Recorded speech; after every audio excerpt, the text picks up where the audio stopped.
nyokwa home tike bikwe mazayede tike bikwe mazayede Adon Gilbert nyokwa lianu tike bikwe mazayede Abadi Fesho mazayede Bati Libanais mazayede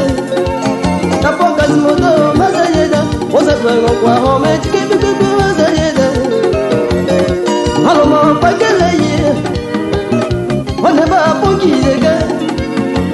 Ome chéri ma pakeleye Oyoba pongizege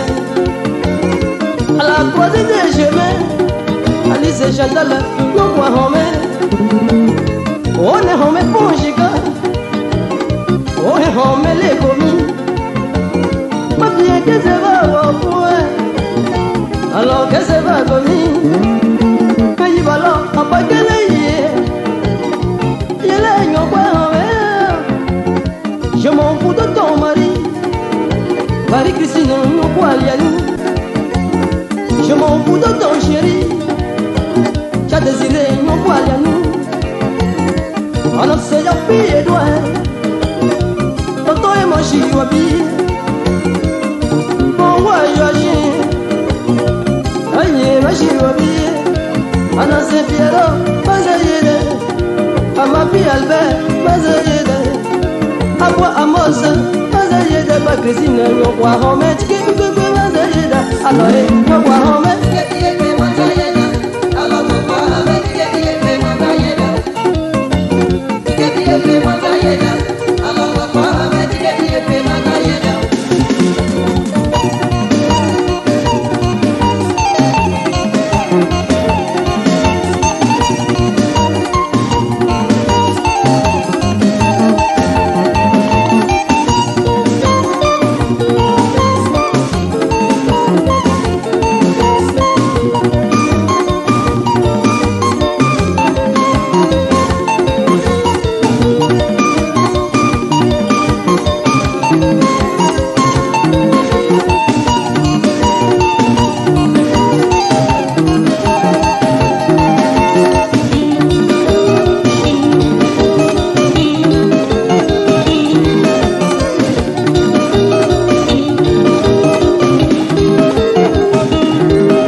La raza nyokwa home tike bikwe mazayede Alors nyokwa home tike bikwe mazayede